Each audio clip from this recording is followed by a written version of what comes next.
In this quick tutorial, I'm gonna show how to create wave effect in Premiere Pro.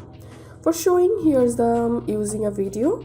First of all, open effect panel and search here wave warp. Drag this effect onto the clip. Select the clip and go to effect controls. I'm skipping wave type. I'm giving wave height 85 and wave width 300. State direction as 90 degree.